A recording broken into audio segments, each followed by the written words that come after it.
Welcome. You're listening to The Aligned Self, Conversations in Creating a Conscious and Abundant Life. This is Daniel Denovi. I'll be your guide and host. Let's see just where we can take this.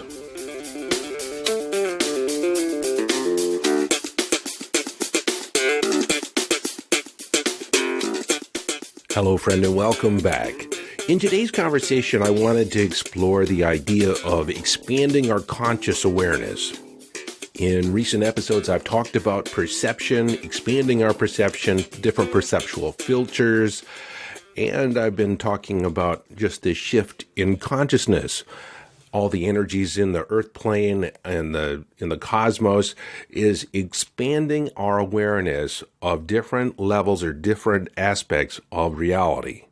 And so if you've been on the spiritual path for any length of time, you've probably heard or even talked about wanting to expand your conscious awareness, expanding your awareness, becoming enlightened, achieving Satori. And so in today's conversation, I want to actually ask the question and talk about it in depth. What does it mean to expand our conscious awareness? Well, as a human being, understand that there are aspects of our existence that were relegated to the unconscious as we incarnated in our body.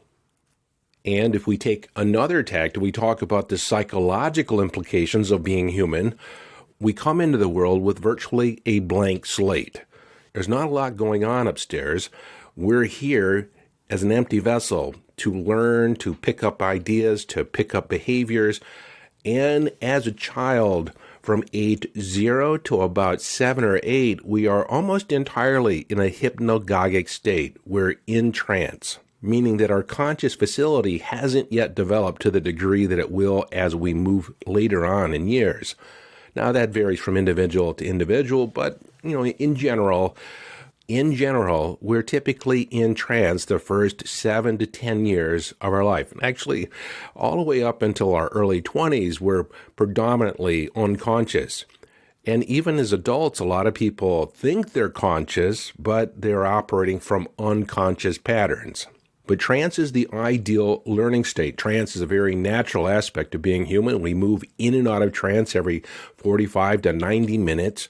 Anytime that we're focused inside, we're processing thoughts, we're thinking inside, we're in trance. We're not present to the external world. And so, a lot of people say, I can't go into trance, or you can't hypnotize me. Well, we do a good job of hypnotizing ourselves. We are more than likely in trance more often than we are out of trance. And this is particularly problematic because sometimes we have a hard time distinguishing, are we living from internal frames of references, or are we actually interacting with the real world out there? More often than not, we acquiesce or we lean heavily upon our internal programming.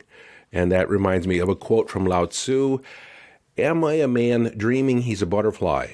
Or am I a butterfly dreaming he's a man? On some level, we don't really know. So back to this subconscious programming that occurs as we're children, and we're told things by our parents. We're told things by the different people in our environment, by the culture, by cartoons, by TV, books we read. We are programmed at a very base level. And part of the process of becoming a conscious being, a conscious adult, is identifying those aspects of our experience that are unconscious or we're not consciously aware of, and bringing them into conscious awareness. Now, that might be easier said than done, but if you're on the spiritual path, that is the path that you're on. How do I move these unconscious processes into my conscious awareness and then exercise conscious choice on whether or not I want to keep it or bring in something new? And you've heard me talk many times that we create our reality. Most people create their reality unconsciously from unconscious patterns, and they wonder why they get the results that they get. Again, this is all part of the spiritual path. How do you exercise conscious control or conscious intention over your life?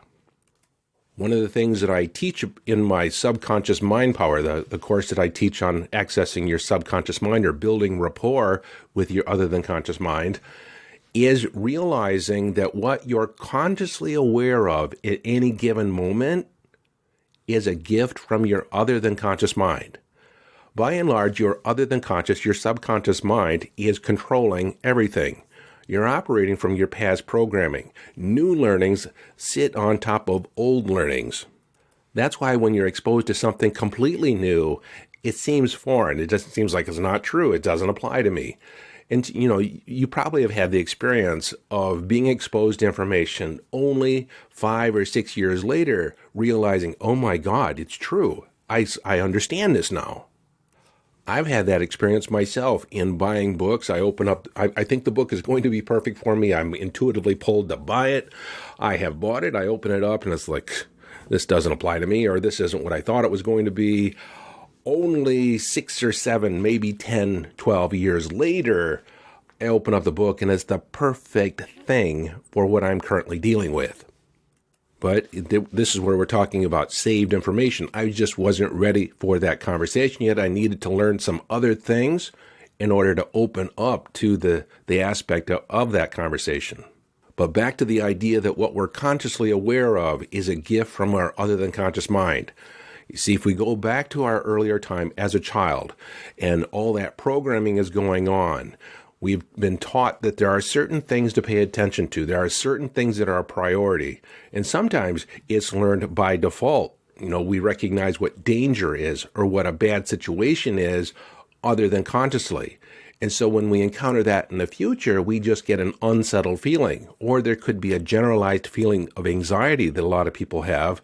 And that's based on learnings from earlier in childhood that the world potentially is not a safe place. And so people are always waiting for the other shoe to drop. And that could have been precipitated by a parent that was inconsistent in their behavior. As a child, you never knew what parent or what aspect of your parent you were going to encounter, so you had to tread lightly or walk on broken eggshells. In order not to upset the apple cart, you were always on guard because you didn't know what would cause this parent or this caretaker to explode or unleash its fury on you. And what a lot of children learn that are in that situation is it's not my parents, it's me. It's me, the deficient one. When they blow up, what's wrong with me? Because that's the way it feels. There's something wrong with me. Well, part of becoming consciously aware is realizing, no, those parents that you had or those situations, they had their own issues. They were probably brought up the same way, and they're just repeating a pattern that they learned in childhood. And even though you were at the effect, it really wasn't about you. You were not the cause. And that is the first step in healing that. But like I said, all this programming happens at the other than conscious level. Many times we're not aware that we are programmed, or we become aware that, yes, I had a particularly traumatic childhood, or there were different situations, or this behavior that I have today is a result of what I went through, 5 years ago, or in that relationship. We can actually point to the origin of this behavior. And so it seems as if it's just part of the woodwork, just part of the infrastructure, but we're not necessarily aware yet that we can actually affect change. We can actually change our history. We can choose a different path, choose a different belief. This idea that we can choose our response, and this is something I preach all the time. If I preach, I got on my soapbox, we can choose our response. That is our ultimate freedom. No one can take that away from you. A lot of people don't exercise that freedom. They don't choose their response. It's a reactive response. And this is all part of your spiritual path, is realizing you have choice in the matter. You can choose the story from which you live from. You can choose your response. You don't have to live from that knee-jerk habitual response that has been embedded in you for years. You can suddenly make a change today, if you want to. That awareness that we are response-abled for our experience of life is one of the first stepping stones in gaining conscious awareness. But before I go too much further in this conversation, I want to bring it back around to this idea that what we're consciously aware of at any given moment is a gift from our other than conscious mind. Remember, when we're first brought up, when we're first learning, all we are subconscious patterns. And then as we emerge into adolescence and early adulthood, we begin forming our self-concept. We become more conscious of who we think we are. Again, self-concept is just an idea that we've adopted along the way on who we are. So as we become a more conscious adult, we need to exercise more control over what our other than conscious mind is offering us. And how do we do that? It's by asking questions. The formula is pretty simple. Ask and you shall receive. Your other than conscious mind, the universe, intuition is always in the process of answering your current question. When I was 13, I didn't realize that I had been living my entire life. Most kids do this, but I realized that I was living completely in my head. I wasn't very focused externally, didn't really care about other people. I was just concerned with my own wants and needs, which is very human. But I realized that it was getting in my way of actually interacting with other people. I didn't have many friends as a result. No one that I felt that I could call a good friend. And so this opened up my first level of awareness. How was I in relationship to reality? And how is reality or the world responding to me? This is where you have different levels of awareness. Now, we can just say expand conscious awareness, and it'll hit on at least a dozen different categories. But this first one that I was opening up to was my social awareness, my interactive awareness, as well as my own self-awareness. Who was I? Who was I choosing to be in relationship to all that is, to everybody else? What are some of the other levels of awareness? Well, there's time awareness, there's body awareness, eye-hand coordination. There's that awareness. What is your body like in space and time? Can you control it? What is your level of control? How do you actually identify whether or not you're off balance? When you learn to ride a bicycle, there is body awareness, balance awareness that is accumulated there. As you move about the world, there's situational awareness. Are you aware of your surroundings? What's the threat level? What's your level of safety? How are you in relationship to everyone else? How are you walking? How are you projecting? A couple episodes ago, I talked about the levels of perception. How is it for other people to interact with you? How does this situation or these circumstances from a God perspective, how does it play into your overall life lesson? In the context of life lessons, we can talk about relationships. Relationships are the perfect training ground, the perfect arena in which for us to actually experience aspects of ourself in relationship to someone else. A low level of awareness in relationships has you blaming the other person in relationship for the circumstances in which you're experiencing. Let me say that again. Oftentimes, we will blame the other person for how we feel, and we're acquiescing or we're giving up. We're not being responsible for how we're showing up, or the idea that we created this relationship. We are an integral part. We are an active ingredient. We are a participant in this relationship. So whatever dynamic's going on is part of us. It's what we attracted, it's what we allow, it's how we're behaving or how we're responding in relationship to this other person. And our perception of this other person, I said this in the last episode on perception, is that all we have is our perception.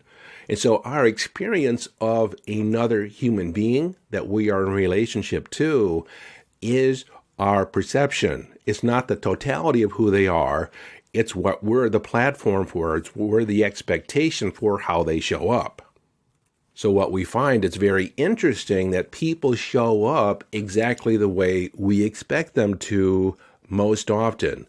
Very seldom will someone show up that is in contrast to the perception that we have of them. And we have the mistaken idea that we have an assessment of the truth. We know what the truth is. We know what they are like. Or do we really? How often have you been perceived a particular way that has been false? It isn't how you really see yourself. It doesn't actually identify or pay attention or respect those attributes that you consider most worthy. No, they pick the things that you hate the most, the things that you're most embarrassed about, and they say, that's who you are. No, it's not. There's so much more here. That's what we say all the time. But you're doing the same thing to other people. You're not necessarily holding out the expectation that they show up in an admirable way. So that's one level of awareness in relationships. Sexual awareness is another one. And that's dependent upon your early experiences as you express yourself sexually as a human being. And oftentimes, we take an assessment of 4 or 5, half a dozen different interactions that we have on a sexual level, and that becomes our sexual identity. We don't continue to explore that. We don't typically ask the question, or most people don't. I have, but most people don't ask the question, how can I become a better lover? How can I become more expressive? How can I have a more intimate relationship with my partner?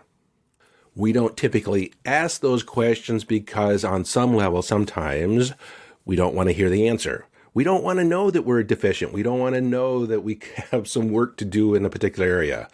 I think of it as all practice. I can remember there was a woman that said that her 19-year-old boy was about to lose his virginity with his girlfriend who had one partner previous to him. He was a virgin, and there was a certain amount of anxiety in this encounter, and she wanted my recommendation. She wanted my perspective on how to set it up to where it could be an encouraging or a beautiful situation. Well, first and foremost, I said, just admit, I'm inexperienced. You're pretty much inexperienced. We don't really know what we're doing. And so we'll just kind of play with it. We'll practice. I love you. You love me. We'll work on making this a beautiful expression. So there's no pretense. If, things don't go ideally, you can do better. It's going to be a practice. It's going to be something we're going to work out over time. You tell me what you like. You tell me what works. You tell me that didn't work for me. All right, I can adjust my behavior. And so when you come in from the context or come from the perspective, and this is not just this situation, but all of life, but when you operate from the context that you are a beginner, Zen philosophy says, approach it with the beginner's mind. Be a student. Don't think you know everything. That's one of the biggest barriers to conscious awareness. I already know that. I already saw that. I know what that's about. And you probably know people that are like that, if it's not you. And that's the idea that I already know it. I know what you're talking about. You don't need to explain it to me. I know all the ins and outs about it. That typically comes from an earlier subpersonality, a childhood or a subpersonality born in childhood that was made wrong at some point, was told that it was stupid, and so that subpersonality will rear its ugly head and prove the point that I know what I'm talking about. I'm an expert. You need to listen to me. I'm right. You're wrong. There's a lot of those arguments. And a lot of people operate from this context that they need to prove how smart they are. I went through that as a teacher, as a coach. I had to impress you, I thought, at an earlier time in my life, how smart I was, how accomplished I was. And when I really owned up the fact that I've made a lot of mistakes, I've made a lot of missteps, I've made a lot of detours along the way, I haven't taken the direct route, not in any way, shape, or form.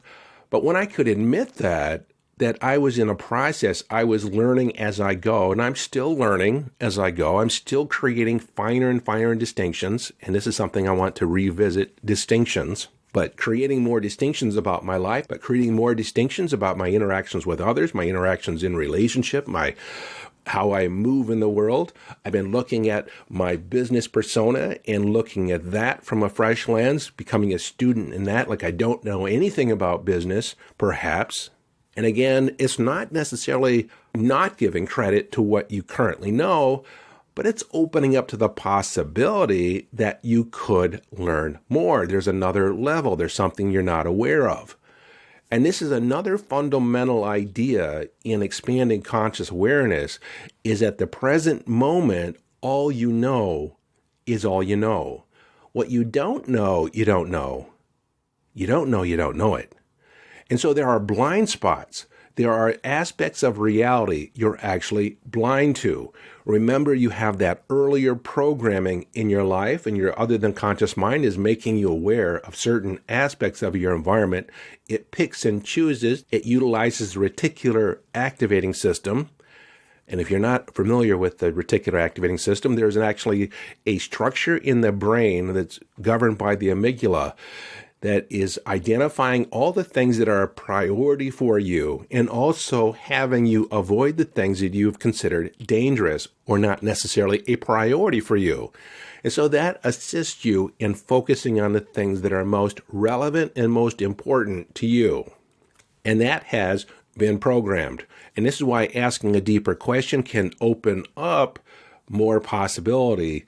Because when you live in the idea that you have more to learn, then your other than conscious mind begins seeking those learning experiences.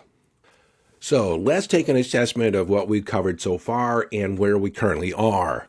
What you're currently aware of is a gift from your other than conscious mind. You don't know what you don't know. And to open up to new possibility, new levels of perception, greater awareness, we need to ask better questions, or just ask questions in general. Take the stand that you don't currently know everything. And so you're open to learn that which you yet don't know. And in that process, we take on the beginner's mind. We forget our expertise. Now, this is something I was going to say earlier in my life. I guess I didn't really finish that thought. There is a level that you need to accept. I know something. There are certain things I do know in order to be a teacher, in order to have a platform on which you can move forward, because if you're continually living in the idea, I don't know anything, or I don't know anything for sure, then you just don't take action. And this is why I say you want to take action based on your current level of knowing, but be open to shifting. Be open to be flexible in your approach if you get new information. And be open to new information. Because if we move ahead as if we know exactly how we're supposed to do, and you get new information, you will not pay attention to it. Your reticular activating system will not pay attention to it. It will consider it, irrelevant to you. And this is why we need to open up to being flexible in our approach, to actually look at the feedback that we're getting, to make an assessment on whether or not we need to course correct. Are we on course? Are we moving towards our intention? Or is our current mindset leading us astray? There was times when I did not pay attention to that. You couldn't tell me that I was off course. And I would take a detour. I would take a long detour. In some ways, I've taken the slow road to spiritual enlightenment. But again, we're always on the cutting edge of our own discovery. So wherever you are is where you are. And so taking that detour is what I needed to do in order to have the awareness that I didn't need to take that detour. It's kind of interesting. So you can never not be on your path. And this brings me to another point I need to talk about, I guess, since I'm talking to you, but I'm talking to more than one of you, is that you're at the perfect place for your path. You know what you know, and you know what you don't know. And there's things you don't know, you don't know, you don't know. So you're at the cutting edge of your own discovery. It's not beneficial for you to compare yourself to me. It's not beneficial for you to compare yourself to somebody else. You are where you are. You're learning the things you're learning, and it's perfect for where you currently are. It's not that you can't look at somebody else and want to emulate them or emulate certain ideas that they have. But again, you're not them. They don't have your path. But you can kind of look at them, look at other people, look at other teachers as, a signpost or a landmark by which you can compare yourself to. How am I doing compared to them? But the caveat is if you do that, you're not allowed to compare your worthiness based on where they are. You are where you are, own where you are, love where you are. And that opens up more possibility. Because if you live in this idea, in this frame, that you're deficient, you don't know it, you don't have it all together, then that is your reality. Again, this is the quality of our questions that we ask, the frame that we use. If I live in the idea that I'm fat, every time I look in the mirror, I'm fat. That's all I can be. I will just see the fat. If I ask, why am I so fat? I might have a list of a dozen reasons why.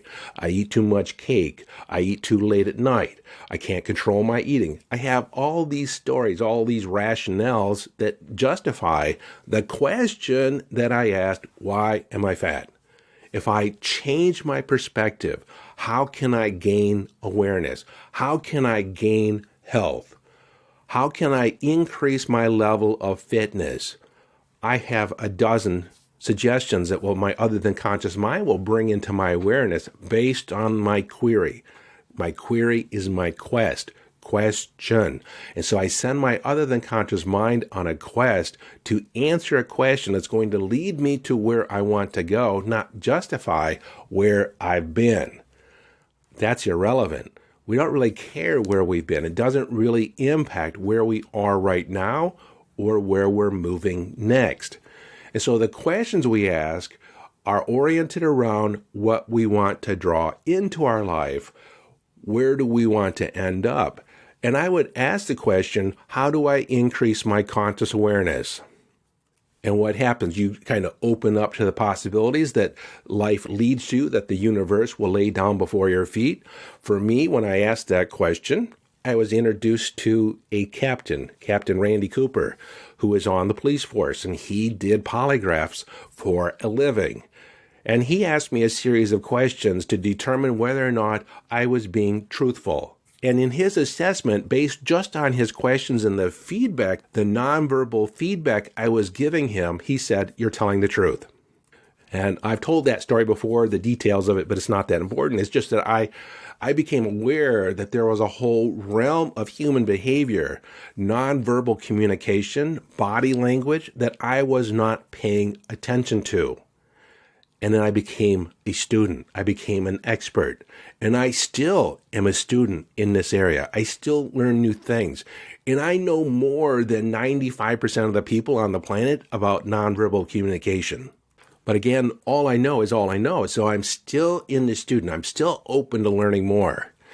But when I was first exposed to this, and because it was outside of my conscious awareness, I asked my other than conscious mind for an awareness of the nonverbal cues that other people were giving me. And so I began studying the list of cues that people could present to me. Nostril flares, pore size, pupil dilation, where they were looking, the amount of muscle tone in the face, whether or not there were gestures, foot movement, foot placement, body proximity. There was all these different things that seemed overwhelming. And so realizing that my conscious mind is somewhat limited in its ability to actually take in the world, it's better in making a decision about what my other than conscious mind presents to me. And so I asked my other than conscious mind to make me aware of any exceptions to the rule, because I knew that if there was a breakdown in communication, it was typically because there was an aspect of the nonverbal communication that was incongruent with the message. And so when my other than conscious mind would notice an incongruity, that's when I began to pay attention. Otherwise, it's just overwhelming to pay attention to all these different cues. You really only need to know is when is a person being incongruent. And that leads you to ask a deeper question. It begs a deeper question. And so it becomes an exploration. It becomes a path of discovery. But I trust my other than conscious mind to make me aware of these situations. And so we can ask our other than conscious mind to make us more consciously aware in our relationships, more consciously aware of myself, of my own thinking, of my own feelings. How do I tune in? How do I differentiate between right and wrong? Where do I feel that in my body? I teach this in my intuition course. But that actually has bigger ramifications in your personal growth because you can't necessarily know whether or not you're on the path or not if you're off course, if you don't have an internal guidance system to make you aware. If you're not paying attention to the subtle cues, the subtle energy inside your body, then there is a certain level of awareness that you don't have access to. I've talked about when I was in my 20s, my early 20s, 27, 25, actually my early adulthood, I was not that aware of my feelings, the contrast and comparison of different feelings. And so I would actually tolerate a lot of situations. It was never so bad for me to actually leave or to make a different choice. I guess I would just accept certain situations that were less than ideal for me, because I only had two ways of describing how I felt. I felt good and I felt really good. And so it never got so bad that I would actually make a decision. I would show up and make agreements. I'd say yes to things that I wouldn't really want to say yes to, but it was okay. I didn't focus in on the regret. I didn't focus in on the resentment. I said I made that decision and I feel okay about it. But what I realized after I began tuning into this internal awareness of how I was feeling, did it feel good? Did it feel bad? Does it feel less than amazing? And when I made a conscious choice or created a boundary that I was not going to feel bad about my decisions, then I began making different decisions. But it was all heavily dependent upon this internal comparison contrast, this internal awareness of what was going on with my feelings, with the sensations in my body. I had a different level of awareness. And this is important to determine whether or not you're tuning into your intuition. Is it a yes? Is it a no? Is it for you? Is it expansive? Is it contractive? We need to have access to this information to be a human animal, a spiritual animal. We're both spirit and animal. These sensations in our body is the animal responding to our environment. And that's another level of awareness of knowing you are an animal and a spiritual being, and they coexist. You're here to play with both aspects of yourself and to know which sensations, which feelings, which, experiences, which aspects of your experience actually belong to the animal and which aspects belong to the spiritual aspect. And what is the ultimate realm of control? It is your spiritual being. You can make choices that impact all parts of you. The animal is more or less reactive to the environment, reactive from past programming. And so it's exercising that conscious choice. Again, the path of conscious awareness is identifying these unconscious patterns and bringing the unconscious into conscious will, conscious choice. You see, this is also being aware that what was programmed at an earlier age sometimes worked for us. It's very beneficial to us. It's effective. It works. And when we look at those aspects, those behaviors that have been programmed that no longer work for us, it only worked maybe at one time in our life, then we can begin choosing new responses. This is us evolving. Now, I did talk about earlier that I was going to talk or mention distinctions. At the other than conscious level, when we're operating from subconscious awareness, we're not as aware of all the distinctions possible in our environment, in the different situations, in people. But when we begin creating distinctions in our environment, actually separating and identifying there's a different aspect that is distinct from everything else, then we can actually become more aware of when that occurs. Let me use the nonverbal communication, the body language communication. First and foremost, the first distinction is that people cannot lie. The other than conscious mind cannot lie. And their truth is always exhibited in their body in contrast to what they might be saying. That was the first distinction in communication.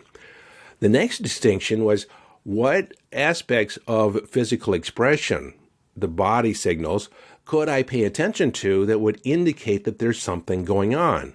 That's the list of the pupil dilation, accessing eye movements, muscle tonus, shoulder shrugs, gestures, all this stuff.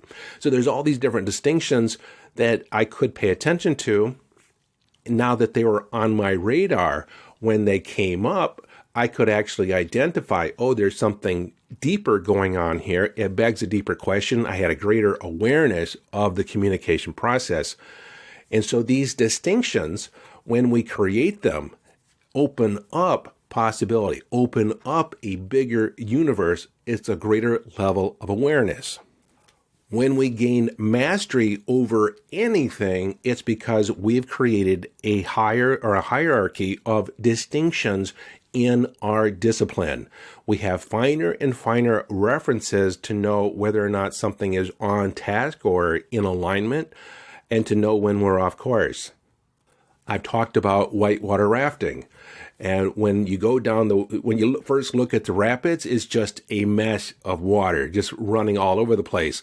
But as you become aware of the different distinctions in reading the river, you can see recirculating hydraulics. You can see, underground rocks. You can see where there's different obstacles that you want to avoid, and actually see the path. You can actually begin seeing a path through the rapids, the path of least resistance. And then identify things that will be of resistance, but that you can handle. And then you can see areas that you definitely want to stay away from. Another set of distinctions that I've gotten along the way, when I was younger, when I was in my teens, my dad taught me how to track animals, and you can learn a lot based on when did this animal pass here? How big is it? How much does it weigh? The depth of the print? What type of animal is it? How many are in this little group? Is it just a solitary animal, or is there a group of them? Is this a path that they just moved through once, or is this a regular game trail? There's lots of little distinctions that you can begin to pay attention to that will increase your awareness in any given area. From the context of being a coach, when I work with a client, there are distinctions that I want to identify in order to hone in on the different thing or the different aspect that is going on with this individual. Usually they have a presenting problem that they want to overcome. In the context of subpersonalities, when I'm working with the issue of self-sabotage, most people are so aware, I self-sabotage. And so when I first begin talking to them to begin identifying more specifically what's going on to create a greater level of awareness, I start asking some particular questions. When do you experience self-sabotage? How do you know when to engage in self-sabotaging behavior? There's an aspect of you. What is it attempting to prevent you from doing? And what behavior is actually instituted? What strategies actually played out in that self-sabotaging behavior? Do you withdraw? Do you procrastinate? Is it ADD? You go on attack mode. What behavior actually is there that you deem self-sabotage? That's just a label, and it's a generalized label that people attach to a set of behaviors, but it doesn't happen all the time. There's only specific instances on when it does happen, so we begin identifying those situations, those moments when it does occur, and then ask what's going on. We also come from the context or the distinction that all parts of you are benevolent in nature. Even though one part of you signifies that there is a subconscious aspect that is sabotaging your efforts, that part that is instrumenting or instituting this behavior that you deem undesirable, its intention is for your greater good. And so there is a conflict of intentions. And we need to identify what is the conflict and what's the value, that all behavior is valuable to you on some level. And so through these questions, we can actually create distinctions. This subpersonality has a distinct behavior and responds distinct ways in certain situations, specific situations, to achieve a specific result. That awareness gives us the ability to actually shift it and change it almost immediately. But until we have this conversation, until we begin asking these questions, from a lot of people, this idea of self-sabotage is a generalized feeling that is just kind of there. And there's this story that I can't move ahead because there's a part of me that will always self-sabotage my efforts. See how limiting that is? But by creating finer and finer distinctions, by increasing the awareness, then we can actually make a choice about what's going on. Okay, I've talked about a lot so far, but let me give you some things to hang your hat on, some things you can actually begin investigating, areas of your life, areas of your persona that you can begin exercising more choice or more conscious awareness over. First and foremost, we want to identify our thoughts. Where are our thoughts coming from? And actually asking the question, how does this serve me? And if it doesn't serve you, what needs to change? Now, there is a framework to identify those areas in which you distort, delete, and generalize information in order to make it fit in your head. And because we do that, a lot of our thought processes are incomplete. A lot of times people will say to me, I shouldn't do that, or that will not be good for me. End of story. And so the question, how we challenge that statement, is what would happen if you did do that? You shouldn't do that according to who? By what standard? What criteria? If you did do that, what would that then set up? What would happen after that? And in that questioning process, we recover lost information or information that has been relegated to the other than conscious mind, unconscious processing. And once we draw it into conscious awareness, then we can begin choosing it. And there's many aspects of our thinking to challenge. One of the things that I've talked about before is the aspect of language called a nominalization. They are verbs that we turn into a noun as if it's a thing. We treat it as if it's a thing. And what I'm going to talk about fairly soon in an upcoming episode is our criteria for love. Love is one of those words that is a verb that we've turned into a noun. And one of the challenges is if you cannot pull it around in a wagon, if you can't pull it out of your pocket, if you can't point to it on the wall, it is a concept of mind. It is not a thing, but we treat love as if it's a thing. When I say I love you, there's a certain part of me that expects you to understand what I'm saying. Yet if you have a different definition of love, or you hear the words, I love you, and it feels like you know what I'm talking about, we may be talking about two completely different things. Because we each have different criteria by which we identify or define this term love. Other nominalizations or verbs that we've turned into nouns, honesty, trust, respect, connection, intimacy, these are attributes. These are things that have criteria. When A, B, and C are present, then I feel connection. But I might feel connection and the other person does not feel connection, and then we do not have a shared experience. This is another level of awareness. So, identifying your thinking processes. Where is your thinking out of alignment? Where does it take you down a rabbit hole? Where does it take you on a detour?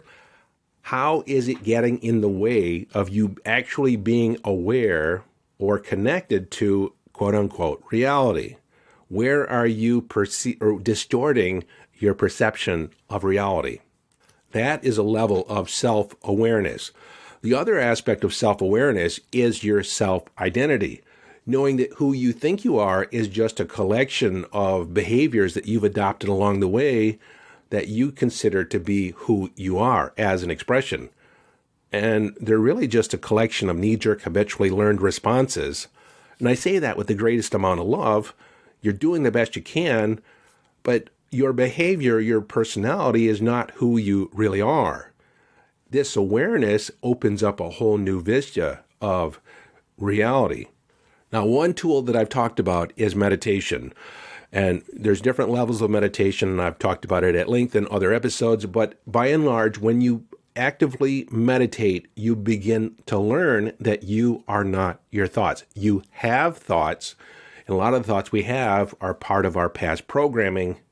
And on one hand, a thought is just a thought, but a thought that we entertain on a regular basis can be creative. It can actually create who we think we are. But beyond the realm of thoughts, once we get or wander past our conscious mind, there is a deeper knowing, a deeper reality, a deeper self, a more expanded self, that as we become aware of that, we realize that a lot of the mechanisms or mechanistic processes of our mind are not who we are. And we entertain the idea that just maybe, perhaps we are a spiritual being immersed in the human experience. At our core, we are so much bigger, so much more fantastic, so much more marvelous than we give ourselves credit for. You are way beyond your learnings, your knowings, the things that you've accumulated over time, the different education. You're so much more than that. In fact, that education, the ability to spout facts, the string two words together, that is the least of your abilities. And so when we recognize that how we perceive our environment, that process of getting everything out there into our head, when we can begin identifying and create different distinctions, what is working for us, is that effective? Is this true? Is there another possibility? Is there another explanation? Once we begin questioning all that, we become more aware of our interaction with all that is.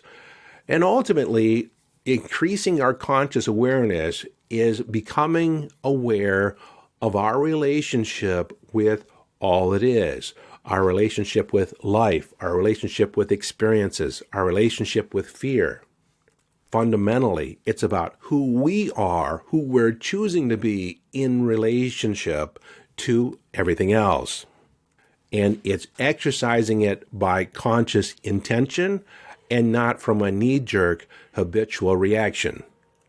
Now, so far I've talked about things that you can do, how you can instrument or implement or encourage an expanding awareness. One of the things that I talked about 3 or 4 episodes ago is that we are actually in a time when the universe is expanding. The conscious awareness of the universe, of the planet, of us as a species, the universal mind is expanding. And so we'll have access to a greater level of awareness than ever before, unless you don't. And one of the things that helps usher in this greater awareness is recognizing the own limitations, your blocks that you put up in actually being connected to all that is. The blocks that we present is our capacity to receive. It's being tied or identified with our traumas or with our past, and allowing those to define who we are in the present moment, not recognizing the capacity or the capabilities of our self-concept or the limitations of our self-concept. I have frequently said that one of the most inspiring quotes I ever had or ever came across was that the ceiling to your potential is determined the moment you say, I can't. And as I was thinking about that, it has a greater ramification. Again, we're creating finer and finer distinctions. The ceiling to your potential is determined by your self-concept. We say I can't or I won't in response to the idea of who we think we are, the idea of what we think our capacity is. And so we will say I can't once we bump up against a limitation in our own mind. One vista that I want you to be aware of, and I have talked about it, but I want to re-presence you to this vista, to this arena of expanding conscious awareness, and that is inside your relationships. How you relate to others, how they relate to you. What is that dynamic going on? How are you getting in the way? How are you opening up to it? And that will be the source of some upcoming episodes. And so if you begin investigating these 3 areas, how can I increase my conscious awareness of how I think, why I think the thoughts I have? Are they accurate? Is there something or a greater distinction I can create that will amplify my thinking in this area, that open up new vistas, something I can become more aware of? Who am I? Basically, who am I in relationship to all that is, to everything else?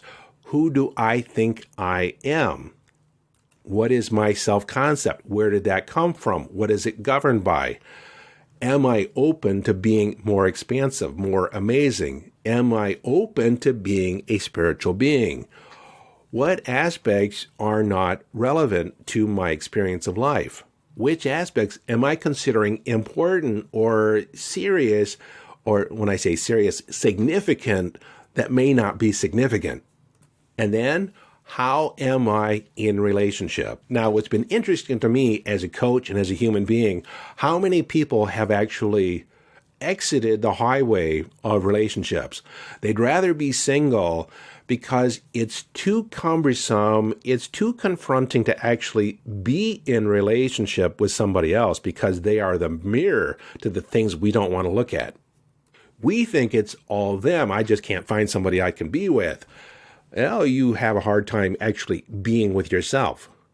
And here is a position of awareness I'd like you to consider. If you're in your 30s, 40s, or 50s, or older, and you're not in a committed, sustainable relationship, it is not the other people you encounter. It is what you're putting out in the world. And you might say, I'm just not meant for relationships. Every person is meant for relationships. If you look at the biological underpinnings of who we are as a human being, we're rewarded biochemically by being in relationship, by being in the proximity of other people. On a fundamental level, we are a herd animal, even though some of us may have the affinity of being a solitary individual, liking to travel by ourselves. And if you think you can get along without people, if you don't need a relationship, no one needs one, but you would actually do better in life if you could be in relationship with other people, a support system. One of the greatest predictors of a long life is, do you have a support system? Are you in a committed relationship? Does someone somewhere have your back? Now, I know that it's going to fly in the face of some people's belief systems that if you're in your 30s, 40s, 50s, and 60s, or older, and you are not in a committed relationship, you don't have a circle of friends, that there is something wrong with you. I'm not saying there's something wrong with you, but there's something wrong with your perceptions of how you're interacting with other people. You have some blocks to intimacy. You have some blocks in expression. And perhaps, just perhaps, you're still hanging on to trauma of which you've not resolved from earlier in life. Now, understand that I say this not to point out that there's quote unquote something wrong with you, just that you have something to work on or could work on that would open up your experience of life. The other caveat, other side of the equation in this is if you're in those age ranges and you're encountering other people that are not currently in relationship, understand that more than likely they also have something in their past, a story or some block that is preventing them from deeper intimacy. And I know just that idea in and of itself stops people from actually pursuing a relationship. But when you know everyone is in the process of healing, everyone's on the cutting edge of their own discoveries, then you can be or exercise a certain amount of grace when you're interacting with other people. You don't expect them to be perfect. You expect them. And this is where we go back to that 19-year-old, the couple of virgins that were getting together for the first time. You come in with the context that we both have stuff to work on, and we're going to bump up against our blocks. We're going to bump up against our traumas, we're not perfect. And when you know that you're not perfect, then there's nothing to prove. Then you can be in the exploration, be in the discovery together, knowing that you are perfect mirrors for each other. This is a conscious, loving relationship. And I'll talk more about that in a future episode. One disclaimer here that I want to reiterate that I've talked about in the past and probably should repeat every episode. Take everything I say with a grain of salt. Question everything. Validate it for yourself in your own experience. Understand that anything that I say, you're going to interpret from your own viewpoint, your own position on the planet. I had an episode where I talked about makeup, women putting on too much makeup, not being able to go out in public without makeup, not wanting to be caught dead without makeup out in public. And then I had a client come on and almost admit to me, I know you don't like makeup, but I'm wearing makeup. I never said that. I never said I don't like makeup, but if you're dependent upon makeup in order to put your image out in the world, then I want you to question it. Question why. What is it about you that is insufficient? Again, this is an area of self-discovery, to ask this question of yourself, self-awareness. By and large, most men don't have the ability to use makeup to change their appearance. It kind of is what it is. Women do this a lot. You can change a lot with makeup. And as a man engaging with a woman, if that is the only way a woman can, show up with this mask on, I always question why. Ideally, I think if you want to strut your stuff, put yourself out in the world, glam up, then by all means wear makeup. But don't allow it to be an inhibitor to not go to the store because you don't have makeup on. Who the hell cares, really? But I mention that because I never said that I did not like makeup. I didn't accept women that wear makeup. There's just some questions there if you can't go without it. And if you do go without it, you apologize for it. And with that said, I invite you to question what I say. Does it resonate? Does it sound plausible? Is it true across the board? Are there caveats? And then you can ask me questions, deeper questions. People do it all the time. And I can expand on it in another episode. And I realize maybe I did misconvey what I really wanted to say. Or perhaps I could expand on it in a way, provide some different examples so it's a more complete example or statement. Anyways, it's all in the process of expanding our conscious awareness. And if you've listened to this podcast for a number of episodes, that expansion of conscious awareness is at the heart of every episode I do. And even though I may not talk specifically about conscious awareness, expanding conscious awareness every time, I'm always talking about different distinctions. I'm always talking about expanding our experience of life, expanding possibility. So with that said, I'll leave you with that for now to ruminate over. Until next time, this is your friend and host, Daniel Danovi, urging you to follow your bliss. Live your life from inner signals. Be inner directed as you engage in the epic adventure.